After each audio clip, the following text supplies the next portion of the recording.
여러분 안녕하세요. 저는 국가환경교육센터장을 맡고 있는 공주대학교 환경교육과 이재현 교수입니다. 저는 오늘 지구생태 시민과 지속가능한 생태문명이라는 주제로 여러분들과 함께 이야기를 나눠보도록 하겠습니다.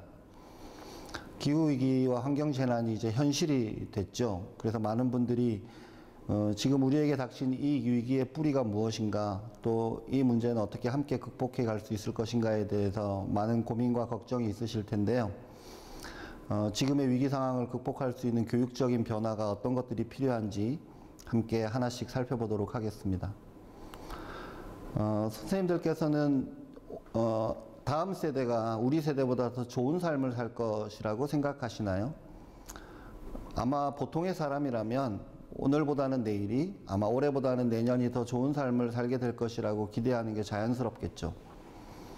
만약 그렇지 않다면 아마 사람들은 굉장히 삶 속에서 괴로움을 느낄 겁니다. 만약 신이 너에게 신탁이나 운명이 지어져 있는데 너의 삶은 갈수록 나빠질 거야, 이렇게 얘기한다면 아마 그 삶을 견딜 수 있는 사람이 별로 많지 않을 겁니다. 글로브스케인이라고 하는 전 세계 여론조사 기관이 있는데요. 거기에서 여론조사한 결과를 보면 2001년에는 55대 38로 다음 세대의 삶이 지금 세대의 삶보다 더 좋아질 거라고 생각하는 사람들이 많았습니다. 그런데 2015년이 되면 이게 역전이 돼서 앞으로의 삶이 더 나빠질 거라고 생각하는 사람의 비중이 더 커졌습니다. 만약 어떤 사람이 다음 세대가 우리 세대보다 나쁜 삶을 살게 될 거라고 믿는다면 아마 할 수 있는 일은 두 가지 중에 하나일 것 같아요. 하나는 아이를 낳지 않는 것이죠. 점점 더 나빠질 세상에다 아이를 낳아서 내보낸다는 게 죄책감이 들기 때문이고, 그게 아니라면 이 세상을 좀 더 좋은 세상으로 바꾸기 위해서 노력해야 되겠죠. 실제로 전 세계에서 결혼도 하지 않고 아이도 낳지 않겠다고 하는 젊은 사람들의 모임이 계속 늘어나고 있습니다. 사실 저는 이 그래프가 지금 우리가 살고 있는 자본주의 산업 문명이 지속 불가능하고 이제는 고쳤을 수 있는 단계를 지나갔다는 것을 보여주는 심리적 증거라고 생각합니다. 인류에게 22세기가 존재할 것인가? 인류가 이런 질문을 스스로에게 해본 적이 없습니다. 그런데 이제 과학자들이 우리에게 이런 질문을 하고 있습니다. 그리고 포스트 코로나는 있지만 포스트 기후변화는 없다는 말도 있습니다. 여러분은 조만간에 마스크를 벗게 될 거라고 기대하시나요? 저는 그럴 가능성이 별로 없다고 생각합니다. 제가 페이스북에 농담으로 호모 마스크스라고 하는 인류가 새로 태어났다, 마스크를 쓴 인간이란, 친구들이 슬퍼요 이렇게 많이 눌러주셨던데요. 지금 우리가 겪고 있는 기후변화 문제를 해결하기 위한 획기적인 조치가 취해지고 훼손된 생태계를 복원하기 위한 전례 없는 노력이 진행되기 전에는 우리는 마스크를 벗을 수 없습니다. 왜냐하면 지금 우리가 겪고 있는 코로나19 문제는 그냥 우연히 발생한 게 아니기 때문이에요. 그래서 지금 우리가 겪고 있는 이 코로나19 문제를 기후변화와 함께 좀 문명사적으로 살펴볼 필요가 있겠습니다. 어떤 문명이 끝나갈 때가 되면 두 가지 공통적인 증상이 나타나는데요. 하나가 대규모 전쟁이고 하나가 팬데믹입니다. 중세 봉건 농업 문명이 몰락하기 시작한 13, 14세기에 유럽은 기본적으로 십자군 전쟁과 백년 전쟁, 그리고 흑사병에 시달렸죠. 이 과정에서 전쟁에 나가서 죽은 사람, 또 병에 걸려서 죽은 사람, 또 굶어 죽은 사람이 전체 유럽 인구, 또 중동 지역까지 포함해서 절반 가까이 또는 그 이상이라고 합니다. 그리고 이 중세 농업 문명, 봉건 문명이 무너지기 시작하면서 그 뒤에 여러분도 잘 아시는 과학혁명이나 산업혁명, 종교혁명, 또 데카르트의 철학혁명이나 마지막으로 산업혁명, 또 프랑스 정치혁명 등을 거치면서 5, 600년에 걸쳐서 지금 우리가 살고 있는 근대 산업문명이 만들어졌습니다. 처음 이 근대 산업문명이 만들어지던 시점에는 많은 사람들이 굉장히 미래에 대해서 낙관을 했죠. 깜깜했던 밤에 갑자기 전기가 들어와서 밝아지고 아주 멀리까지도 빠른 시간에 갈 수 있게 되고, 그러면서 다가올 세상은 훨씬 더 풍요롭고 안전하고 뭔가 행복한 세상이 될 거라고 아마 모두들 기대했을 겁니다.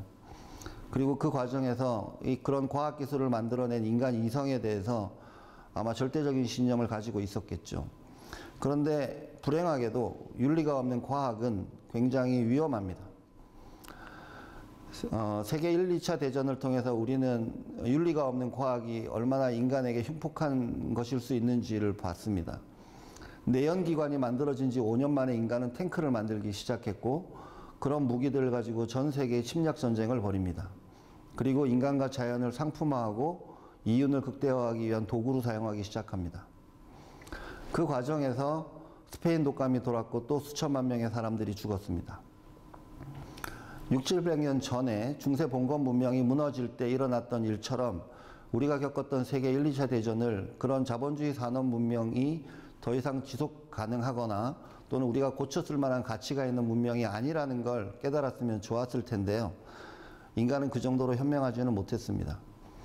그래서 그 중간에 케인즈주의나 복지국가 모델들을 통해서 여러 가지 다양한 수정안을 만들어서 시도를 했고, 그러나 그 결과는 결국 1980년을 전후해서 미국의 레이건과 영국의 대처가 집권을 하면서 전 세계가 글로벌 금융자본주의에 복속되게 됩니다. 이 글로벌 금융자본주의라고 불리는 신자유주의는 이전의 자유주의보다도 더 지독해서 훨씬 더 가혹하게 인간과 자연을 상품화하고 거의 모든 자연을 착취하고 있습니다. 그리고 많은 사람들이 비정규직으로 전락하게 됐고, 그래서 이제는 너의 이웃을 돌보지 마라. 그러다 너도 죽는다. 이런 식의 공포심이 우리 사회를 만연하고 있습니다. 우리는 이 문명 속에 살고 있기 때문에 이 문명이 아닌 다른 문명이 가능할까? 이런 상상을 하기가 쉽지 않죠. 그렇기 때문에 아주 큰 전환이 필요하다고 말할 수 있겠는데요. 700~800년 전에 있었던 흑사병, 그리고 100여 년 전에 있었던 스페인 독감이 우리에게 전달해 줬던 메시지처럼 지금 우리가 겪고 있는 코로나19라고 하는 인수공통 감염병은 단지 운이 나빠서 걸린 것이 아니라 지금 우리가 살고 있는 이 자본주의 산업 문명을 계속 유지하면 안 된다는 자연의 경고라고 저는 생각합니다. 왜 그런지에 대해서 짧게 말씀을 드려보죠. 코로나19라고 하는 인수공통 감염병은 새로운 것이 아닙니다. 우리는 이미 지난 20~30년 동안 자카, 메르스, 에볼라, 사스 등 다양한 종류의 인수공통 감염병을 겪었고요. 그동안 퍼져나갔던 전염병의 75%가 인수공통 감염병입니다. 그리고 그런 인수공통 감염병의 가장 중요한 원인을 지금 4가지로 꼽고 있는데요. 첫 번째가 생태계 파괴입니다. 인수공통 감염병이라는 건 사람과 접촉하지 않아야 될 생물들을 직접 접촉하게 되면서 그들에게 있는 바이러스가 인간에게 이제 퍼져서 발생하게 되는 병인데요. 많은 동물들은 또 식물들은 자기들의 서식지가 있습니다. 거기에서 지난 수천 년, 수만 년 동안을 살아온 것이죠. 그런 숲과 강과 바다와 갯벌을 인간이 함부로 파괴하면서 그들의 서식처가 사라졌습니다. 그래서 그들도 나름대로 살아남기 위해서 끊임없이 이동을 해야 됐죠. 그 결과 인간과 인간과 동물들 사이의 접촉 기회가 늘어나게 된 것입니다. 따라서 지금 우리가 하고 있는 이런 생태계 파괴 행위를 멈추고 훼손된 생태계를 복원해서 다양한 동물들이 살 수 있는 새로운 서식지를 만들어주지 않는 한 이들은 계속해서 사람과 만나게 될 것입니다. 두 번째 중요한 원인은 기후변화인데요. 기후변화는 온실효과나 글로벌 워밍이라고 부르는, 또는 단지 기후변화가 아닙니다. 비교하자면 이런데요. 인간이 살고 있는 사회를 배라고 생각을 해보시죠. 그리고 그 배가 떠 있는 바다가 있습니다. 자연 생태계가 바로 그 바다죠. 우리가 몇 년 전에 아주 심하게 고통을 겪었던 미세먼지 문제는 마치 그 배의 선실에 어디 주방에서 불이 나가지고 음식을 태워 먹은 것 정도의 문제입니다. 그래서 배 안에 가득 검은 연기가 찼을 수는 있죠. 그러면 배에 살고 있는 사람이 숨쉬기가 곤란할 수는 있지만 창문 열고 다시 불 나지 않게 하면 됩니다. 그런데 기후변화 문제는 그 배가 떠 있는 바다가 뒤집어지고 있는 겁니다. 여러분은 날씨나 계절에 대해서 뭐 할 수 있는 게 있습니까? 인간은 날씨와 계절에 대해서 할 수 있는 게 없습니다. 기후변화라는 건 우리의 삶이 지난 몇 세기 동안, 몇 천 년 동안 의존해 있었던 자연의 날씨와 계절이라고 하는 주기와 패턴이 무너지고 있는 것입니다. 알게 모르게 인간의 삶도 그렇고 모든 생물들의 삶은 그런 자연적인 주기와 패턴에 맞춰서 진화해왔고 익숙해져 있습니다. 그게 조금 짧아지거나 느려지거나 또는 길어지거나 줄어들게 되면 그 과정에서 우리의 모든 삶이 교란당하게 됩니다. 그게 구체적으로 나타나고 있는 것들이 예를 들면 지하수 고갈로 인한 가뭄, 그래서 농사를 지을 수 없는 거, 해수면 상승으로 인해서 남태평양의 바다 섬들이 잠기고 있는 거, 그리고 우리나라 고성을 비롯해서 전 세계 호주, 남미, 아마존 지역, 북미 캘리포니아 지역, 아프리카, 러시아 지역 전 세계에서 산불이 나고 있습니다. 그렇게 산불이 나면 또한 동시에 생태계도 파괴됩니다. 그래서 기후변화와 생태계 파괴는 서로 상승작용을 일으키게 돼서 이런 인수공통 감염병을 더 확산하는 계기가 됩니다. 또 얼어 있었던 동토가 녹으면서 그 안에 있었던 바이러스나 세균들이 퍼지고 있기도 하죠. 이 두 가지 원인이 가장 중요한 이유이기는 합니다만 그 못지않게 중요한 이유가 공장식 축산입니다. 지금 전 세계적으로 육식 소비가 너무 과하기 때문에 과거에는 A4 용지 한 장에 닭을 한 마리 키웠다 그랬는데 요즘은 4마리 키운다고 그러는데요. 그렇게 아주 밀집해서 동물을 기르게 되면 그 과정에서 전염병이 쉽게 확산될 뿐만 아니라 이 동물들의 면역력이 떨어지기 때문에 계속해서 항생제라든지 이런 것들을 써야 되고 또 그 과정에서 이런 전염병들이 더 확산될 수 있는 계기가 만들어집니다. 혹시 컨테이전이라는 영화를 보셨나요?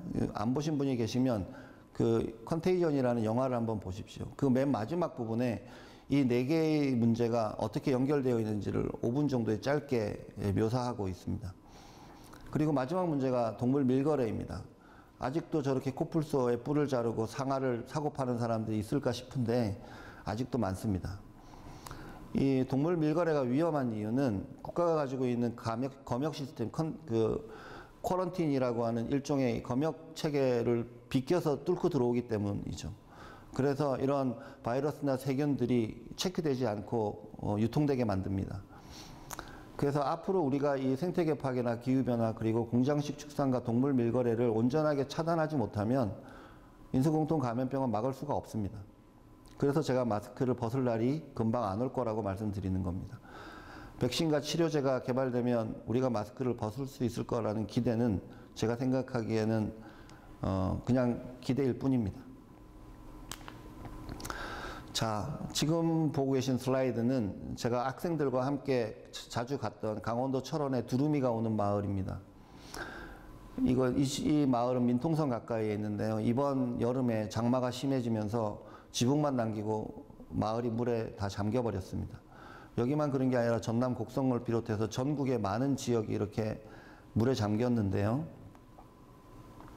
우리나라 속담에 장맛비에 떠내려가면서도 가물징조라고 한다, 이런 속담이 있습니다. 제가 예전에 우리나라의 자연에 관련된 속담을 조사하다가 보고 이런 터무니없는 속담이 다 있나 그렇게 생각했던 속담입니다. 한번 생각을 해보십시오. 어떤 사람이 저런 장맛비에 막 떠내려가면서 와, 이건 가물징조야. 이 사람은 지금 무슨 일이 벌어지고 있는지에 대한 상황인식조차도 없는 거죠. 이런 사람이 문제를 해결하기 위해서 뭐 뚝을 쌓거나 문제를 해결하기 위해 대비할 가능성은 없겠습니다. 그죠? 우리가 이 사람보다 조금 덜 어리석은 사람을 가리키는 말이 보통 소 잃고 외양간 고친다, 이런 말인데요.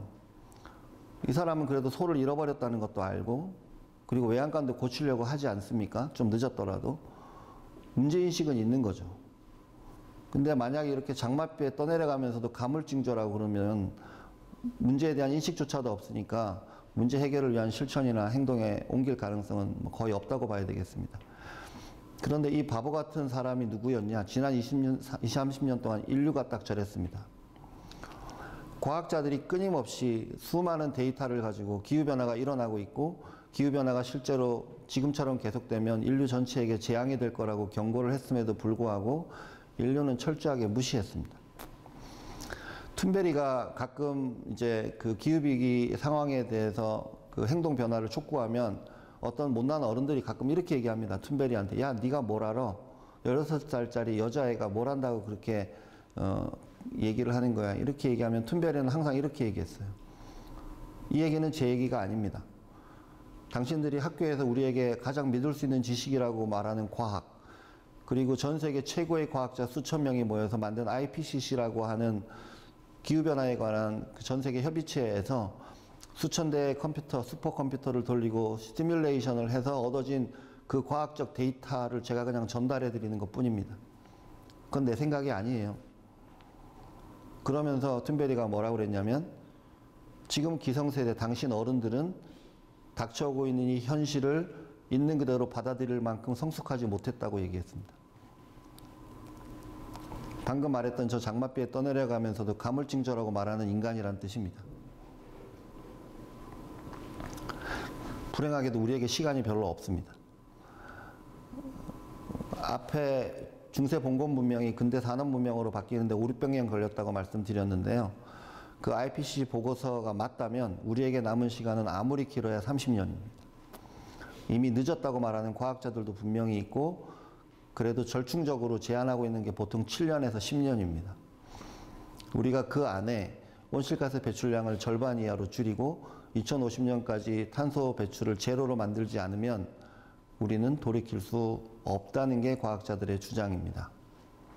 그래서 문재인 대통령께서 얼마 전에 우리나라의 탄소 중립 2050 계획을 발표하셨죠. 그 2050 목표가 달성될지도 의심스럽지만, 걱정스럽지만 2050 목표가 달성돼도 지금의 재앙적인 상황을 막을 수 있을지는 좀 의심스럽습니다. 왜냐하면 지금 우리가 배출하고 있는 온실가스가 실제로 대기층으로 올라가서 기후변화를 일으키는 메커니즘 속으로 들어가는 데는 10년, 20년 딜레이가 됩니다. 그래서 배출하는 걸 줄이는 것만으로는 안 되고 이미 배출된 것들을 흡수하기 위한 훨씬 더 적극적인 노력을 해야 됩니다. 우리가 그럴 수 있을까요? 그러려면 지금 우리가 쓰고 있는 에너지, 물질량, 그 다음에 발생하는 폐기물이나 온실가스 배출량을 지금보다 최소한 4분의 1로 줄여야 됩니다. 생각해 보십시오. 여러분이 쓰고 있는 전기, 여러분이 쓰고 있는 물질, 배출하고 있는 폐기물, 이 모든 걸 4분의 1로 줄인 삶이 어떤 삶이어야 되는가? 그 삶이 행복할 수 있겠는가? 그게 우리에게 닥친 도전의 핵심입니다. 지금 전 세계에서는 환경 난민이 매년 1000만 명 가까이 발생하고 있습니다. 지금 그 락다운 때문에 걸려서 지금 사람들이 이동하는 게 제약이 있어서 그렇지만 이미 8천만 명 이상의 환경 난민이 전 세계에 잠재해 있고요. 2030년까지 2억 명 가까운 1억 5천에서 2억 명 정도의 환경 난민이 발생할 거라고 유엔 인권 보고서가 경고하고 있습니다. 그리고 난민이 발생하는 경로도 굉장히 다양합니다. 앞에 말씀드린 것처럼 산불, 해수면 상승으로 인한 침수, 그 다음에 가뭄으로 인한 더 이상 농사를 지을 수 없어서 떠나는 사람들, 그 다음에 홍수, 산사태 등등 전 지구 곳곳에서, 특정한 지역이 아니라 지구 곳곳에서 이런 환경 난민이 발생하게 될 겁니다. 이미 발생하고 있습니다. 여러분이 알고 있는 그 시리아 3살짜리 아이가 물에 빠져서 죽은 채로 바닷가에 떠내려온 사진을 혹시 보신 적이 있는지 모르겠는데요. 그 시리아의 내전도 사실 알고 보면 기후변화로 인한 그 농사 시스템의 붕괴가 1차적인 원인이었습니다. 그러니까 기후변화가 사실은 정치 경제적인 갈등을 불러일으키고 그게 내전을이나 분쟁을 일으키고 그게 난민들을 발생시키기도 합니다. 우리나라에 그 예멘에서 500명 난민이 배 타고 와서 받아달라고 했을 때 우리나라에서 3명 받았나요? 아마 그렇죠. 마치 우리나라는 그런 환경 난민 절대 안 될 것처럼 굴었는데 우리나라도 자유롭지 않습니다. 특히 해수면 상승 같은 경우는 서해안과 남해안이 별로 안전하지 않고요. 작년에 있었던 대규모 고성 산불 역시 기후변화랑 밀접하게 관련이 있습니다. 그때는 속초가 무사했지만 계속 무사하다는 보장이 없죠. 우리나라에서도 굉장히 많은 사람들이 앞으로 시간이 지나면서 난민이 될 가능성이 있습니다. 자, 그러면 여기서 이제 우리가 좋은 올바른 질문을 해야 되겠죠. 우리가 어떤 답을 얻느냐는 건 어떤 질문을 하느냐에 달렸으니까요. 2014년 4월에 세월호가 이제 물에 빠져서 300명이 넘는 학생들과 400명 가까운 시민들이 함께 목숨을 잃었을 때 저도 그때 이제 그 집에서 그 장면을 텔레비전을 중계하는 걸 보면서 처음에는 굉장히 어이도 없고 불안하고 당혹스럽더라고요. 그런데 아직 배가 기울어져만 있지 뭐 물에 빠진 건 아니어서 저 정도면 금방 가서 구해주겠구나 이렇게 생각했는데 못 구하고 결국 바다에 배가 물에 잠기는 걸 보면서 막 분노가 치밀더라고요. 내가 도대체 이 나라에 왜 세금을 내고 살았나 지금까지. 이 국가와 나의 관계는 무엇인가. 이런 나라가 왜 필요한가. 이 나라를 계속 유지해도 괜찮은 건가 이런 나라를. 그리고는 이제 많은 분들이 아마 저 같은 생각을 했던 것 같아요. 그래서 많은 분들이 촛불혁명에 참여하고 그래서 나라다운 나라를 만들자 이런 움직임이 있었죠. 우리나라에서 학교에서는 이제 안전교육, 수영교육이나 이런 걸 하고 또 민주시민교육도 강화됐습니다. 자, 그러면 우리가 세월호 참사를 겪으면서 국가의 본질에 대해서 물었던 것처럼 지금 우리가 겪고 있는 이 기후위기와 환경재난의 시대에 우리는 어떤 질문을 해야 할 것인가.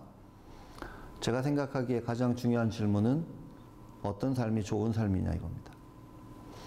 우리가 추구할 만한 가치가 있는 지속가능하고 좋은 삶은 어떤 삶인가.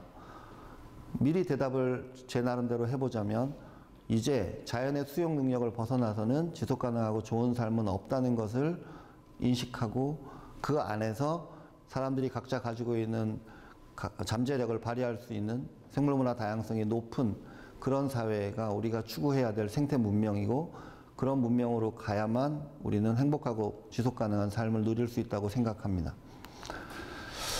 그 과정에서 교육은 책임이 없을까요? 저는 교육이 가장 중요한 책임을 져야 된다고 생각합니다. 그 이유는 조금 이따 말씀드리고요. 지금 이런 상황이 교육에게 주는 시사점은 어떤 것인지도 한번 생각해 보죠. 우리는 역사로부터 뭔가를 배워야 되는데 가끔 그러지 못할 때가 많습니다. 지금부터 120년 전에 우리나라가 조선이 일본에게 외교권을 박탈당하기 10년 전에 1895년에 갑오개혁이라는 걸 했습니다. 그리고 그 당시 최고의 교육기관이었던 성균관의 교육과정을 개혁했는데 어이없게도 그 전과 마찬가지로 4.4.3경이 교육과정의 중심이었습니다. 그리고 10년 뒤에 외교권을 박탈당하고 15년 뒤에 나라를 빼앗겼습니다. 사실 우리는 그 당시에 신미양요, 병인양요도 다 겪었고 아편전쟁에서 중국이 어떻게 됐는지도 다 봤고 동학전쟁을 치르면서 일본이 얼마나 현대식 무기로 무장하고 있는지도 다 알고 있었습니다. 그런 상황에서 왜 조선의 관료들은 성균관의 교육과정을 개정하면서 4.4.3경을 여전히 그 중심에다 뒀을까요? 자기 자식들 또 관료 만들려고 했던 거죠. 기득권을 유지하기 위해서 그런 결정을 한 겁니다. 자, 그러면 IPCC라고 하는 전 세계 최고의 과학자들이 모여있는 기후변화 패널에서 경고를 했습니다. 2018년에 예정되어 있지도 않은 특별보고서, 1.5도시 특별보고서라는 걸 발간하면서 우리에게 남은 시간이 이제 10년밖에 없다. 길게 봐야 30년이다. 그러니까 2018년에 2030년이었으니까 12년이지만 지금 2020년의 시점에서 보면 10년 남은 상황입니다. 구한 말에 나라 뺏기기 10년 전의 상황과 비교해 봅시다. 그러면 지금 세대가 예측대로라면 제 아들이 15살인데요. 제 아들에 비유하자면 IPCC 제안서 보고서의 예측에 좋은 시나리오로 가도 45살이 되면 제 아이가 생물학적 나이 수명대로 살 수 있을지 장담할 수 없는 세상이 됩니다. 10년이면 25살이고요. 그런 상황에서 우리는 학교에서 뭘 가르쳐야 될까요? 여전히 국영수를 중심으로 학교의 교육과정이 돌아가야 되겠습니까? 전주 상산고등학교 같은 경우는 고등학교 204단위 중에 106단위를 국영수만 가르쳤습니다. 아마 120년 전에 성균관의 교육과정을 4.4.3경 중심으로 바꿨던 분들은 아마 500년 뒤에도 학교라는 곳의 교육과정은 4.4.3경이 중심이어야 된다고 믿었을지도 모르죠. 그리고 지금도 국영수가 대한민국 교육과정의 중심이어야 된다고 믿는 분들은 또 500년 뒤에도 학교라는 곳에서는 국영수 가르쳐야 된다고 믿고 있을지도 모르겠습니다. 근데 저는 그렇게 생각하지 않습니다. 지금과 같은 상황에서 우리가 종말로 가는 가장 쉬운 방법은 하던 대로 하는 겁니다.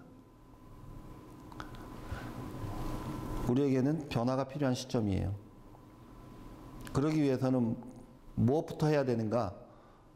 그렇게 어렵지 않습니다. 지금까지 제일 많이 한 거, 제일 열심히 한 거, 제일 중요하게 생각한 걸 안 해야 됩니다. 그래야 변화를 만들 수 있습니다. 지금까지 하던 거 그대로 다 하면서 몇 시간 기후변화 교육이나 환경교육 더 한다고 해서 문제가 해결되지 않습니다. 자, 그러니까 인류 최초로 인류 어떤 제너레이션 전체가 자기 생물학적 수명대로 살 수 없는 위기에 처한 청소년들이 가만히 있을 수가 없겠죠. 그래서 클라이밋 스트라이크라고 부르는 기후 결석 시위를 하기 시작했습니다. 물론 시작을 이제 툰베리가 했죠. 그리고 우리나라에서도 많은 청소년들이 이 시위에 참여하면서 우리나라를 기후 깡패라고 부릅니다. 왜 기후 깡패라고 부르냐면 대한민국은 세계대전이 끝나고 1950년 이후에 온실가스 배출량 증가율이 세계 1등입니다. 배출량 전체로 보면 뭐 10등 남짓이지만 증가 속도가 그만큼 빨랐던 거예요. 그리고 지금도 석탄 화력 발전소를 세계에 수출하면서 자랑하는 굉장히 어처구니 없는 지금 일을 하고 있습니다. 그렇기 때문에 문재인 대통령께서 탄소중립 2050을 발표했지만 여전히 정부 안에는 관료들은 그 계획을 믿지 않고 기존의 자본주의 산업 문명의 가치관에 따라서 경제적 부를 어떻게 하든지 더 극대화하기 위한 전략에 매달려 있을 겁니다. 그런 의미에서 지금 우리가 하고 있는 건 일종의 가치 전쟁입니다. 우리가 추구하는 것이, 추구해야 할 만한 것이 무엇인가를 두고 싸움이 시작된 것이죠. 아이들이 헌법소원도 냈습니다. 지난 3월 달에. 왜냐하면 우리나라가 파리 협약을 맺고 온실가스 배출량을 줄이기로 한 목표가 있었는데 그걸 지키지도 않았을 뿐만 아니라 그 수준을 임의로 낮췄어요. 그래서 이 아이들의 입장에서 보기에는 자신들의 생존권, 행복추구권, 환경권을 침해했다는 거죠, 국가가. 그래서 헌법소원을 낸 겁니다. 아마 이길 것 같아요. 외국에서도 계속 이기고 있습니다.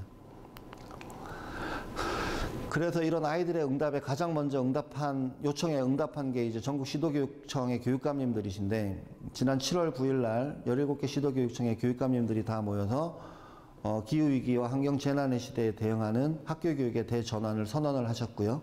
그 선언에 따라서 정책연구단이 만들어졌고, 얼마 전 그 정책연구단에서 정책보고서를 냈습니다. 후반부에 그 정책연구단 보고서의 일부를 말씀드리겠습니다. 자, 지금까지 기후변화와 코로나19라는 문제 상황을 일으켰던 자본주의 산업 문명의 한계에 대해서 말씀을 드렸는데, 그러면 우리가 가야 할 문명은 어떤 문명인가? 한마디로 말하면 생태 문명이라고 할 수 있습니다. 근데 생태 문명이 어디 있어? 뭐야 그게? 이렇게 물어보면 대답하기가 좀 어렵습니다. 왜냐하면 지금 존재하지 않기 때문이죠. 그런 의미에서는 약간 유토피아 같은 것이기도 합니다. 그러나 그런 문명이 어떤 문명인지 말할 수 없는 건 아닙니다. 제가 지금부터 우리가 가야 할 생태 문명이 어디 있는지 설명을 드리겠습니다. 지금 보고 계신 슬라이드의 X축은 인간개발지수라고 하는 거예요. 대략 학력이라고 보시면 됩니다. 그리고 Y축은 지구의 개수라고 써 있는데 저게 탄소 배출량이나 생태 발자국의 크기를 나타내는 겁니다. 그러니까 어떤 사람이 살아가면서 지구에 남기는 흔적의 크기인데요. 우리가 에너지를 많이 쓰고 물질을 많이 쓰고 폐기물을 많이 발생시키고 그러면 그 사람의 삶을 감당하기 위해서 필요로 하는 토지 면적이 넓어지게 됩니다. 그걸 지구 전체 인류로 확대했을 때 지구가 몇 개 필요한지를 계산해 보는 거예요. 그래서 지금 그 그래프상의 점은 국가 평균입니다. 그래서 저 나라 사람처럼, 만약 전 세계 인류가 저 나라 사람처럼 살면 지구가 몇 개 필요한지를 나타내는 게 Y축입니다. 자, 그러면 이 그래프가 우리에게 암시하고 있는 게 세 가지가 있는데요. 짧게 말씀드릴게요. 첫 번째, 지구상에는 두 가지 종족이 살고 있습니다. 노란 종족과 파란 종족. 노란 종족은 지금 가운데쯤에 보이는 노란색 점들이 모여있는 그 종족인데요. 주로 아프리카 국가들이고 생태 발자국의 크기는 1 이하인데 인간개발지수가 형편없이 낮은 나라들입니다. 이 나라는 영유아 사망률도 높고 초등학교 여자아이들이 초등학교를 졸업하는 율이 절반도 안 되고 또 맑은 물을 구하기도 어렵고 또 성착취나 이런 것도 심해서 여성들의 조혼도 지금 심각한 문제고, 그 다음에 민주주의도 제대로 안 되어 있고, 그 다음에 빈부 양극화도 심하고 뭐 이런 나라입니다. 그래서 삶의 질이 형편없는 나라들이죠. 이런 노란 종족도 지속 불가능합니다. 그런데 그 반대편에 있는 파란 종족은 주로 유럽과 북미 나라들인데요. 이 나라들은 인간개발 지수도 높고 평생학습 체제도 잘 되어 있고 사회복지 시스템도 그래도 잘 되어 있는데 뭐가 문제냐면 생태발자국의 크기가 3 이하 이상입니다. 대체로. 이 나라들이 저렇게 유지될 수 있는 건 저 노란 나라들을 착취하거나 또는 자기들이 쓰고 남은 폐기물 쓰레기들을 저런 나라들에다가 갖다 버리기 때문입니다. 아니면 바다에 갖다 버리거나. 그래서 저 파란 종족도 지속 불가능합니다. 그리고 가운데 껴있는 얼룩덜룩한 나라들은 다 파란색처럼 되고 싶어 해요. 그래서 실현하지 못한 그냥 파란 종족입니다. 이 두 나라가 다 지속 불가능해요. 종족이. 그래서 1980년에 그 브룬트란트 보고서가 우리 공동의 미래라는 보고서를 내면서 지속가능 발전이라는 말을 썼을 때 이 디벨롭먼트라는 말은 노란 종족을 위해서 한 말이고 지속가능성이라는 말은 저 파란 종족과 좀 더 밀접하게 관련이 있는 말이라고 볼 수도 있습니다. 그러나 어쨌든 지구상에는 현재 지속가능한 종족이 없습니다. 두 번째는 특이하게도 0.7을 넘어서면 인간개발지수가 0.7을 넘어가게 되면 인간개발지수가 올라갈 때마다 지구 개수가 올라갑니다. 공부를 많이 할수록 지구에 남기는 부담의 크기가 커진다는 뜻입니다. 다시 말씀드리면 지금과 같은 교육은 더 많이 가르치고 배우면 배울수록 우리는 지구에게 위험한 인간을 길러내고 있다는 뜻입니다. 왜 그러냐면 좋은 삶을 어떤 삶이라고 생각하느냐가 여기서 결정적으로 작용을 하게 됩니다. 자본주의 산업문명이라고 하는 건 우리에게 특정한 이데올로기를 심어주는데요. 그 이데올로기가 어떤 것이냐면 기본적으로 인간 본성이 이기적이다. 그리고 욕망은 무한하다. 그런데 자원은 한정되어 있어서 경쟁은 불가피하다. 그래서 그 경쟁이 갈등이나 전쟁으로 퍼지지 않도록 우리의 권한을 국가라고 하는 권력체계에게 위임하고 실제로의 거래와 유통은 시장에게 맡겨놓는다.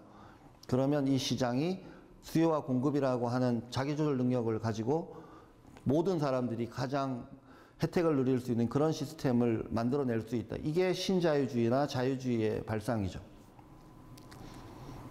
그리고 그렇게 되면 결국 우리가 살아가는 데 필요한 모든 것은 시장에서 상품의 형태로 구매해야 됩니다.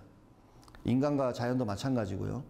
그래서 내가 좋은 삶을 산다는 건 시장으로부터 많은 것을 구매할 수 있는 능력에 비례합니다. 더 많은 걸 소유하고 더 많은 것을 소비해야 좋은 삶을 살 수 있으니까요. 그런데 더 많은 걸 소유하고 더 많은 걸 소비하려면 꼭 필요한 게 바로 더 많은 화폐입니다. 그래서 우리의 삶이 결국 더 많은 화폐를 얻기 위한 그 하나의 목표를 향해서 가고 있는 거죠. 그래서 궁극적으로는 뭐냐? 교육이라는 게 어떻게 작동해 왔는가? 결국 내가 대학을 졸업하고 얼마짜리 상품으로 팔릴 것인가? 나를 더 비싼 물건으로 만들어서 팔 방법이 뭔가?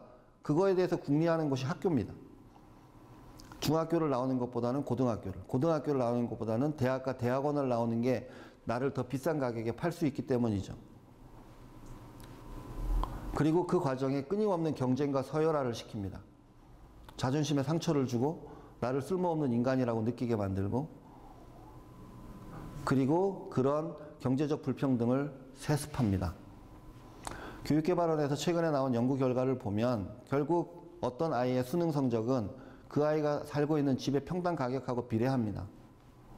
아버지의 연봉하고도 비례하고요. 아이들은 그게 자기 실력이라고 생각하겠지만 그렇지 않습니다. 따라서 앞에 그래프로 다시 돌아와 보면 우리는 결국 더 많은 화폐를 보유해서 더 많이 소유하고 더 많이 소비하는 게 좋은 삶이라고 생각하고 있기 때문에 인간개발 지수가 높아지면 높아질수록 생태발자국의 크기가 올라가는 건 필연적입니다. 자, 그러면 생태문명은 어디에 있는가? 이 그래프에 보시면 인간개발 지수가 0.7을 넘고 그러나 생태발자국 이하가 1이 1 이하인 영역에 음영이 좀 칠해져 있는데 그걸 글로벌 서스테이너블 디벨롭먼트 쿼드란트라고 부르는 존입니다. 이 존은 한 사람 한 사람의 자기 실현의 정도는 높은데 생태발자국의 크기는 1 이하인 국가의 존이에요. 전 세계 어느 나라도 이 존에 들어와 있지 않습니다. 그런 의미에서 앞에 제가 유토피아라고 말씀드린 거예요. 그러나 우리가 가야 할 생태 문명이 바로 저기에 있는 겁니다. 따라서 노란색 종족들은 오른쪽으로 옮겨가되 올라가지 않아야 되고, 파란색 종족은 내려오되 왼쪽으로 가면 안 됩니다. 그러면 우리는 어떻게 하면 생태 발자국 1 이하에, 그러니까 지구에 살고 있는 모든 사람이 나처럼 살아도 지구가 감당할 수 있는 수준의 삶을 살면서 자기 실현의 정도가 높은 삶을 살 것인가, 그 새로운 생활 양식을 만들어내야 됩니다. 그래서 창의력과 문제 해결력이 중요한 것이죠. 남들과 싸워서 경쟁해서 이기기 위해서 창의력과 문제 해결력이 중요한 것이 아니라 우리 공동의 생존에 필요한 새로운 삶의 양식을 만들어내야 될 과제를 안고 있기 때문입니다. 그런 의미에서 생태 문명은 요약해 보자면 지구상의 모든 사람들이 생태 발자국 1 이하의 삶을 살아가는 것입니다. 거꾸로 말하면 지구상의 모든 사람이 나처럼 살아도 지구가 감당할 수 있는 삶이어야 됩니다. 가끔 텔레비전에 보면 성공한 사람들의 삶이라고 해서 뭐 거대한 주택에 휘황찬란한 뭐 가전 제품들에 그리고 몇 대의 차에 이런 것들을 보여줄 때가 있는데, 그게 우리가 추구해야 될 삶인가요? 지구상의 모든 사람이 그런 삶을 누려도 됩니까? 그건 가능하지도 않고 바람직하지도 않은 삶입니다. 왜 아이들에게, 시민들에게 탐하면 안 되는 것을 욕망하게 만드나요? 그건 우리가 추구해야 될 삶의 모습이 아닙니다. 주말마다 마블링된 소고기 먹고 매달 해외여행 다니고 큰 차에 큰 집에 사는 건 가장 야만적인 삶의 모습입니다. 그런 의미에서 산업 문명의 아름답고 멋진 것이 자본 생태 문명에서는 야만적인 것으로 취급되게 될 것입니다.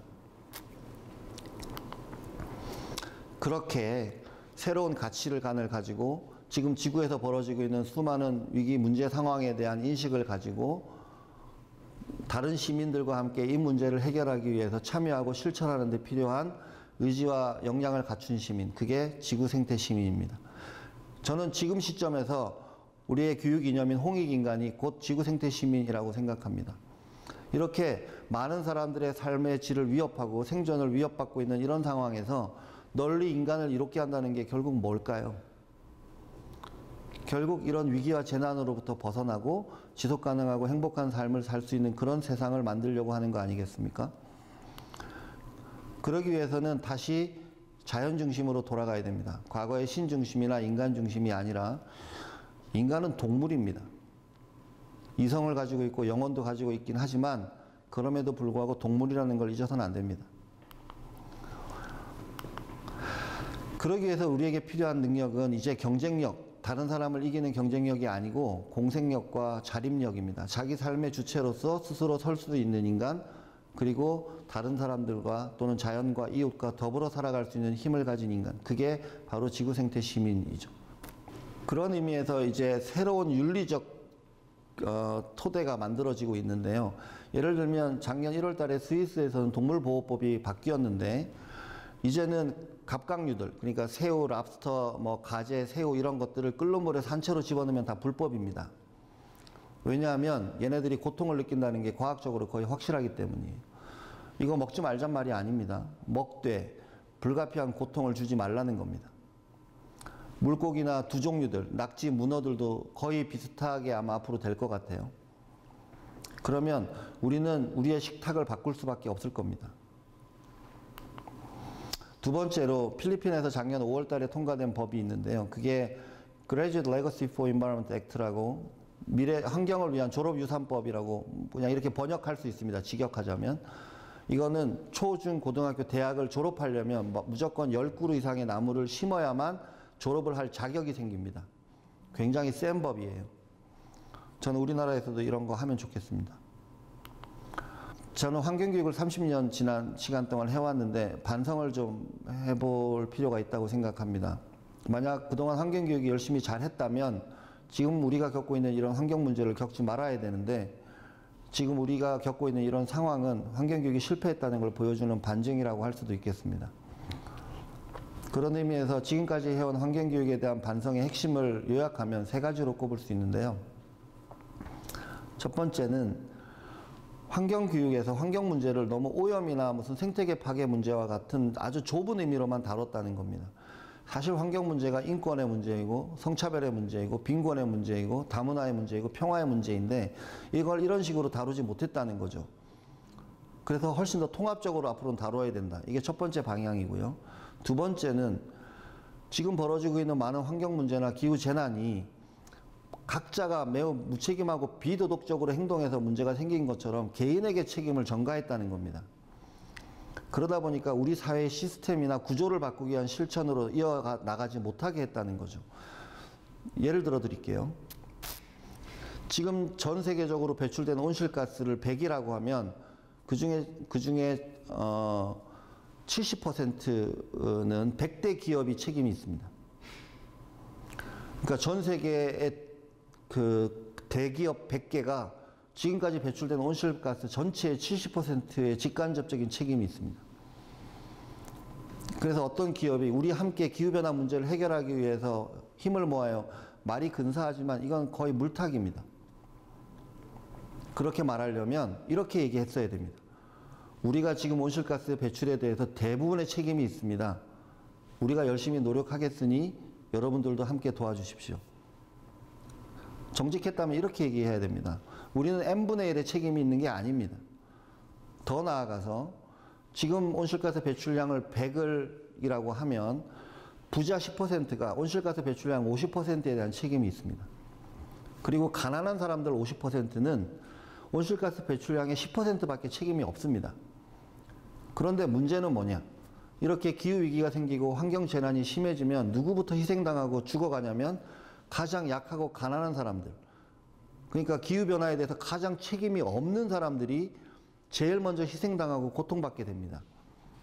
이게 바로 부정이죠. 인저스티스입니다.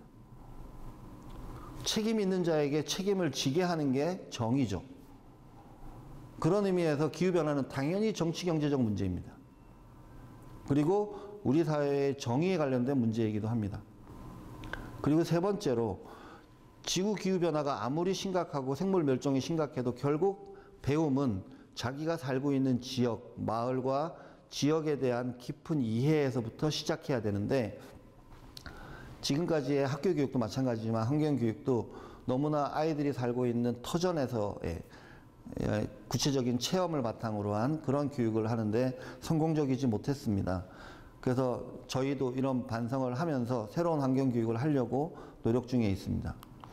그 첫 번째 방향이 그동안 있었던 생활환경 교육과 그다음에 자연체험 교육을 새로 등장한 지구환경 교육, 그러니까 특히 중고등학생을 대상으로 하는 시스템적인 사고와 사회적 실천을 강조하는, 그리고 우리 사회가 새로운 문명으로 전환되도록 하기 위해서 무엇이 바뀌어야 되는지에 대해서 시민의 한 사람으로서 참여하는 데 필요한 의지와 역량을 길러줄 수 있는 그런 교육을 어떻게 하나의 연속적인 흐름으로, 그러니까 예를 들면 인천에서 어떤 아이가 태어났다면 유치원, 초등학교, 중학교, 고등학교를 거치는 동안에 이 다양한 환경 교육들을 단계에 맞게, 특히 이제 어릴 때는 자연체험 중심으로, 초등학생 즈음에는 생활환경 중심으로, 그리고 중고등학교로 가면 지구환경 문제를 중심으로 이렇게 이어서 배울 수 있도록 할 것인가 하는 것이 첫 번째 단계라면, 두 번째는 이 환경교육을 민주시민교육, 인권교육, 다문화교육, 평화교육 이런 것과 함께 묶어서 배울 수 있도록 하는 것입니다.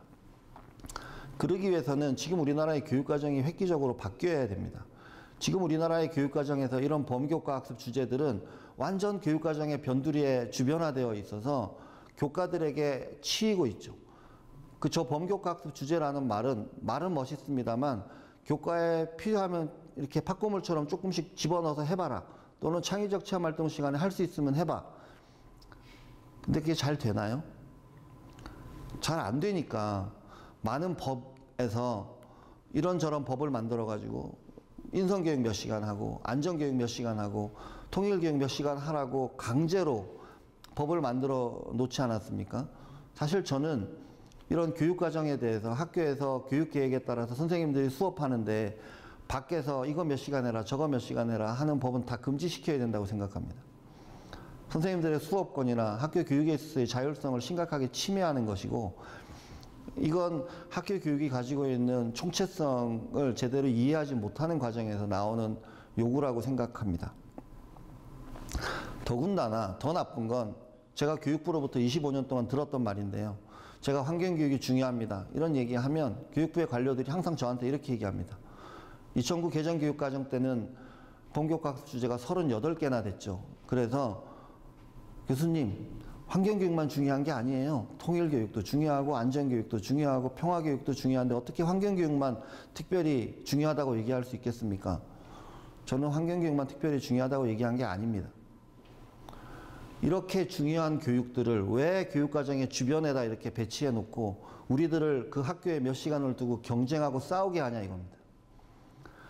저는 민주시민교육, 인권교육, 평화교육, 안전교육이 다 저의 중요한 친구들이라고 생각합니다. 그리고 이것들이 함께 통합적으로 아이들에게 배움의 과정으로 연결되어야 된다고 생각해요. 절대 평화교육, 안전교육 또는 통일교육, 그 다음에 인권교육이나 다문화교육은 이렇게 토막토막 날 수 있는 교육이 아니거든요. 왜 이렇게 실제 세계에서는 하나의 문제인 것을 다 토막토막을 내서 아이들에게 분산적으로 배우게 하냐는 거죠. 그러면 우리가 실제 세계에서 벌어지는 이 문제의 복잡성과 의미를 이해하기가 어렵거든요. 저는 새로운 교육과정에서는 근본적인 변화가 필요하다고 생각하고요.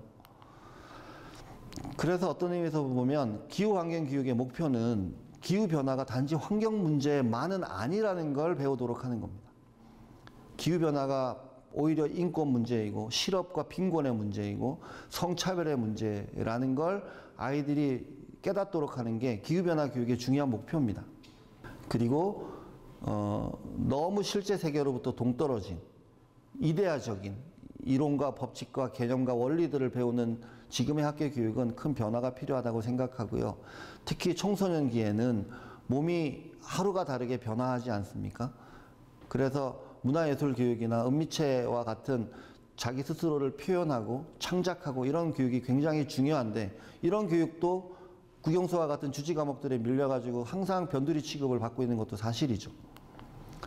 저는 그래서 앞에 말씀드린 지구생태 시민으로 가기 위해서는 세 가지 축이 필요하다고 생각합니다. 하나는 나 자신과의 관계를 어떻게 설정할 것인가. 두 번째는 다른 사람들과의 관계를 어떻게 할 것인가. 그리고 세 번째는 자연과의 관계를 어떻게 이해할 것인가.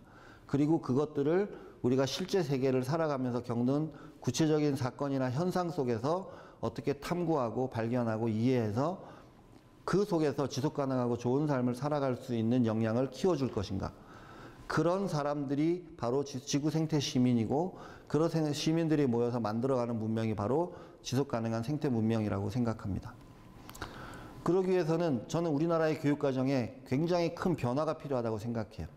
그게 바로 교육과정의 코페르니쿠스적 전해라고 말씀드리는 것인데 우리나라의 교육과정은 2500년 전에 플라톤이 얘기해 놓은 그 이데아로부터 저는 전혀 벗어나지 못했다고 생각합니다.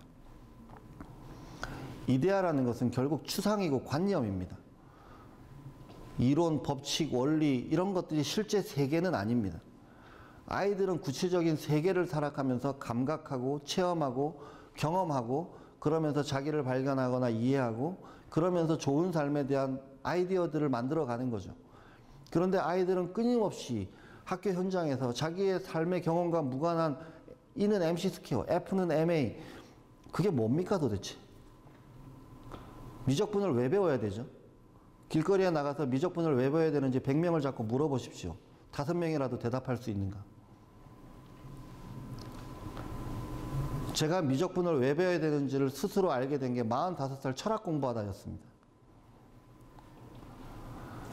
저는 지금 아이들에게 기후위기와 환경재난이 닥쳐 있고 자기 삶을 스스로 삶의 주체로서 디자인해 가기에 너무 불안하고 불확실한 것들이 많은 세상에 아이들이 놓여졌습니다. 그래서 OECD 2030에서 얘기하는 것처럼 결국 자기 삶의 주체자로서 스튜던트 에이전시라고 말하는 학습자 행위 주체성이라고 하는 걸 정말 중요하게 생각해야 되고 그리고 그 아이들에게 길러줘야 될 가장 중요한 능력이 자기 삶을 설계하는 능력입니다. 셀프 디자인이라고 하는 걸 초중고등학교의 배움의 과정과 분리시켜서는 안 된다고 생각해요. 결국 대학에서 학생을 뽑을 때도 그 아이가 자기 삶을 어떻게 설계하고 어떤 과목을 듣고 창의적 체험활동 등을 포함한 학교 안팎에서 어떤 활동들을 함으로 해서 자기 삶을 만들어 갔는가를 보고 아이를 뽑으면 되는 거죠. 근데 지금은 그렇게 열심히 문제를 풀어서 점수를 더 많이 얻으면 대학에 갑니다. 저도 이쪽 입학 사정관이라서 아이들한테 가끔 물어봅니다. 너의 생각이 뭐냐? 아이들은 소크라테스의 생각은 얘기할 수 있을지 모르지만 소크라테스의 생각에 대한 자기 생각은 말을 못해요. 왜? 시험에서 누구도 자기의 생각을 물어보지 않으니까. 그래서 고등학교를 졸업할 때도 내가 어디에 가서 뭘 해야 될지 모르겠다고 대답하고, 대학을 졸업하는 아이들도 앞으로 진로를 뭘 해야 될지 모르겠다고 얘기하고, 심지어 65세 정년퇴임을 하면서도 내 삶에서 뭘 해야 될지 모르겠다고 얘기하는 게 우리나라의 현실입니다. 그 이유가 바로 나 자신에 대해서 알 기회가 없었기 때문이죠. 내가 뭘 좋아하고, 내가 뭘 했을 때 행복하고, 나는 내 삶을 어떻게 만들어 갈 것인가에 대한 그 주체성을 아이들에게 인정해 주지 않았기 때문입니다. 지금 우리에게 위기가 닥쳐 있어서 급하긴 합니다. 문제를 해결하려면 혁신적인 변화들이 많이 필요한데, 그렇다고 바늘 허리에다 실을 깨서 할 수는 없고, 근본적인 원리를 다시 되찾아 간다면 결국 교육이라고 하는 게 어떤 인간을 만들어 놓고 그 인간으로 그 아이들을 변화시키는 게 아니라, 그 아이들이 스스로 자기의 비전을 설정하고 그런 사람이 되도록 자기 삶을 디자인하고 만들어가는 과정을 도와주는 것이 교육이어야 한다고 생각하고요. 그러려면 국가가 교육과정에 대해서 손을 좀 떼는 게 좋겠습니다. 지금은 국가가 교육과정에 대해서 너무 많은 걸 장악하고 시시콜콜 너무 간섭을 많이 해요. 그래서 앞으로 우리가 만들어 가야 될 학교 교육의 중요한 가치 중에 하나가 자율과 분권입니다. 실제로 그 아이가 살고 있는 지역에서 그 아이가 원하는 삶을 향해서 자기 삶을 디자인해 갈 수 있도록 우리의 교육과정을 어떻게 바꿀 것인가. 그게 지구 생태 시민이라고 앞에 말씀드렸던 우리 시대의 새로운 인간상을 만들어가는 과정과 저는 분리되지 않는다고 생각합니다. 그러기 위해서는 저는 국영수를 최소한 20% 정도는 줄이는 게 좋겠다고 생각하고요. 은비체가 가지고 있는 문화예술활동의 가치를 다시 재해석하고 아이들이 실제 세계에서 겪고 있는 것, 저는 사건이라고 부르고 핀란드 교육과정에서는 현상이라고 부르는, 그러니까 현상이라는 것이 경험된 세계가 현상이니까요. 실제로 구체적으로 아이들이 겪고 있는 이 세계를 중심에다 놓고, 그리고 그 세계를 좋은 삶을 살아가기 위해서 어떤 가치로 채워야 되는가가 우리 교육과정의 중심이 되고, 그리고 그 바깥에 문화예술과 창작교육이 배치되고 제일 바깥에 국영수와 같은 주지 과목들이 배치되도록 우리의 교육과정을 양말 뒤집듯이 저는 뒤집어야 된다고 생각합니다. 이타이타이 병의 예를 들어서 잠깐 설명을 해드릴게요. 이타이타이 병은 많은 사람들이 카드뮴 중독으로 인해서 몸이 으스러지기 때문에 뼈가 되게 아픈 병이라는 정도까지는 알고 계신데, 사실 이 병의 원인은 카드뮴이라기보다는 전쟁입니다. 일본이 메이지신을 거치고 1870년대 이후에 동아시아 지역을 대상으로 해서 전쟁을 벌이기 시작하죠. 그러면서 군국주의화 됩니다. 전쟁을 벌이려고 하니까 가장 필요한 게 무기였겠죠. 그리고 무기를 만들려고 하면 금속이 필요합니다. 그래서 광산을 개발하기 시작하고, 그런 대규모 광산 개발 과정에서 흘러나온 것이 바로 카드뮴입니다. 그러니까 만약 일본이 군국주의화 되지 않았고 전쟁을 일으키지 않았다면 이타이타이라고 하는 환경병은 생기지 않았던 문제입니다. 그리고 또 하나는 이 병에 걸린 사람들은 남자 여자 어린아이가 이렇게 공평하게 비슷하게 걸린 게 아닙니다. 95%가 다자녀를 출산한 엄마들이 걸린 병입니다. 왜냐하면 아이를 열어 낳는 과정에서 엄마들의 몸에서 일단 무기물이 많이 빠져나갔을 뿐만 아니라 그 당시 토야마 지역의 일본 사회가 굉장히 가부장적이었기 때문에 여성들이 반영양실조 상태의 노동 강도가 굉장히 셌습니다. 그런 상태에 카드뮴이 들어오는 바람에 이게 골다공증이랑 증세가 비슷한데요. 그래서 뼈가 40군데씩 부러지고 으스러져서 30년 가까이 누워있다 돌아가신 겁니다. 그러니까 이 이타이타이라는 병에는 성불평등이라고 하는 문제가 뿌리 깊이 깔려 있습니다. 그리고 이 병에 걸린 집안을 마을에서 왕따를 시킵니다. 돌봐주질 않아요. 왜? 그 병의 뭔가 원인을 잘 모르니까 무슨 천벌을 받았을 거다, 그렇게 생각을 해서 그 마을 사람들이 그 가족과 어울리면 그 나쁜 기운이 묻어오지 않을까. 그래서 애들도 못 놀게 하고 결혼도 안 하고 아예 상종을 안 합니다. 그러면 원인도 모르는 그 병에 걸려서 어머니가 40년 동안 누워 있었던 그 가족의 애들은 어떻게 되고 그 집안은 어떻게 되겠습니까? 그런데 일본은 배운 게 없었는지 100년 뒤에 똑같은 짓을 또 합니다. 후쿠시마에서 원자력 발전소가 터지고 나서 그 지역에 있는 아이들이 엄마랑 같이 다른 지역으로 피난을 갔는데 그 피난 간 지역의 학교에서 그 아이들을 못 받겠다 그래요. 왜? 앞에 그 나쁜 기운처럼 핵 방사능을 묻혀왔다는 거죠. 원자력 방사능을. 그래서 우리 아이들에게 피해를 줄 수 있을지도 모르니까 얘네들 못 받겠다는 거예요. 완전히 똑같은 겁니다. 그러니까 우리가 불행한 일은 겪을 수 있습니다. 그러나 그것으로부터 배우지 않으면 똑같은 일을 또 겪게 되는 거죠. 코로나19도 마찬가지입니다. 우리는 어떻게 하면 아이들에게 이따이따이라고 하는 겉으로 드러난 환경 문제가 그 속에는 가부장적인 사회, 그 다음에 일본의 군국주의화, 그 다음에 공동체가 그 약자를 어떻게 대하는가, 그리고 미찌라고 하는 재벌에게 준 특혜, 이런 것들이 어떻게 맞물려서 이 이따이따이라는 병이 발생했고 지금까지 100년 이상 지속되고 있는지를 배울 수 있도록 도와줘야 될 것입니다. 그러려면 하나의 교과만으로는 불가능합니다. 방금 말씀드린 이 이따이따이 병 속에는 여러 개의 교과 내용도 연결되어 있고 범교과학습 주제도 여러 개가 연결되어 있고 더 나아가서는 실제 세계와 학교가 어우러져서 함께 배워야 될 여러 가지 주제들이 얽혀 있습니다. 그래서 어떻게 하면 여러 교과의 선생님들이 다 함께 팀티칭과 같은 방식으로 그리고 아이들이 학교의 경계를 넘어서 자기가 살고 있는 지역의 문제를 직접 탐구할 수 있게 하고 또 이런 문제들을 해결하기 위한 구체적인 해결책을 찾아서 실천하는 프로젝트 학습 같은 것들을 하나의 연속적인 배움의 과정으로 할 수 있도록 교육 과정을 바꿀 수 있을까? 국영수 한 20% 줄이고 이미 지금 학습 시간의 20%가 본교과 학습 주제라고 합니다. 그러니까 20% 정도 줄이면 하루를 비울 수 있는 것이지 않습니까? 그래서 예를 들면 일주일에 하루 정도는 학교에 안 가더라도 지역사회에서 실제로 그런 문제들을 조사도 하고 사람들도 만나고 또 함께 모여서 뭔가를 디자인하거나 설치하는 실천 과정에도 참여하고 뭔가 그렇게 생생한 배움이 일어날 수 있고 거기에 만약에 국영수 사과가 결합될 수 있다면 아마 저는 영포자, 과포자, 수포자 없어질 거라고 생각합니다. 자, 그래서 그린스마트 미래학교에 대해서 교육부가 열심히 이제 여러 가지 계획들을 얘기하고 있는데 그린스마트 미래학교가 성공적이 되려면 교육과 환경이 협력해야 됩니다. 교육부가 너무 혼자 따로 하려고 하면 성공적으로 이 과제를 수행하기가 어렵습니다.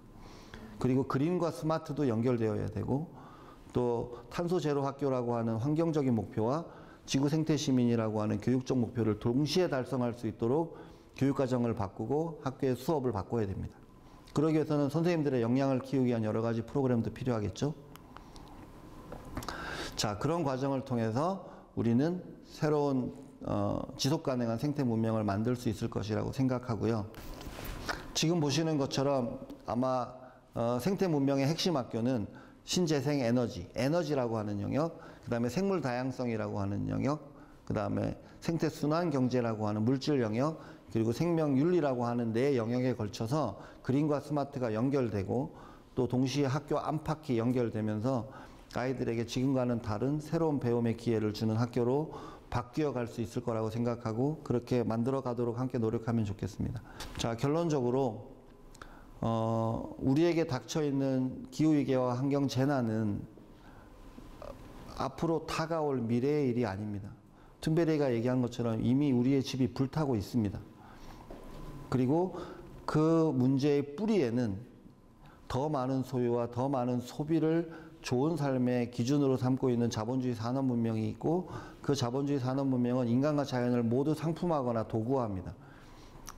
이걸 넘어서 새로운 생태 문명으로 우리가 갈 수 있다면 우리는 덜 소유하고 덜 소비해도 더 지속 가능하고 더 행복하고 더 좋은 삶을 살 수 있을 거라고 생각하고 교육이 먼저 그런 방향을 향해서 변할 수 있다면 교육을 통해서 새로운 문명을 만들기 위한 우리 사회 전체의 에너지가 만들어질 수 있다고 생각합니다.